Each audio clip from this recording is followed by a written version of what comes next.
दरवर्षी दादा दरवर्षी प्रमाणे आधी परंपरा तुम्ही कायम ठेवली आपल्या पारंपरिक वाद्यावरती नृत्य करण्याची.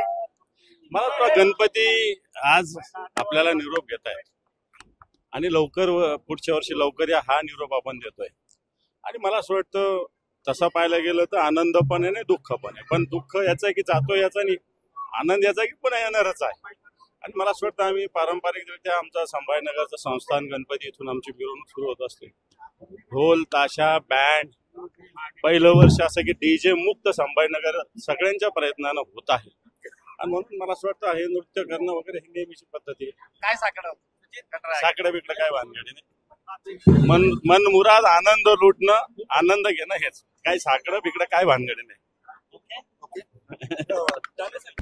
आता isakal.com आहे देशातील नंबर 1 ची मराठी न्यूज वेबसाईट.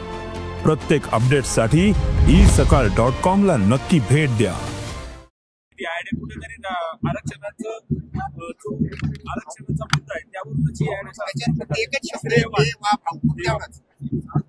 कोणाचं तरी नाव लिहिलं पाहिजे. अननोन नावाने सगळ्या जाहिराती सगळीकडे दिल्या जातात. दम पाहिजे की नाव द्यायला. शिवाजी महाराजांना नमस्कार केल्याने शिवाजी महाराजांच्या विचाराचे आपण पाईक असं त्याचा अर्थ होत नाही. शिवाजी महाराजांच्या स्मारक ते काय आले होते ना मोदीजी, त्यांनी शिवाजी महाराजांच्या स्मारकाचं हे केलेलं आहे, काय पाया कटलेला आहे. अजून काय झालं माहित नाही. तो सिंधुदुर्गला राजकोटचा किल्ला पडला, आणखी ढिल्ला झाला.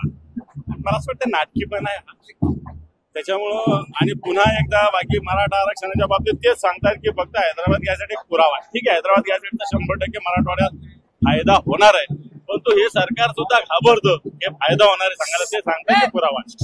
कोण करते आणि का करते? मताचं राजकारण हे सगळं सत्ताधारी पक्षाकडून होतंय. तसं मला असं वाटतं मराठा समाजाला निश्चित एक पाऊल पुढं का होत नाही. मराठा समाज या निमित्तानं आरक्षणाच्या माध्यमातून जाईल.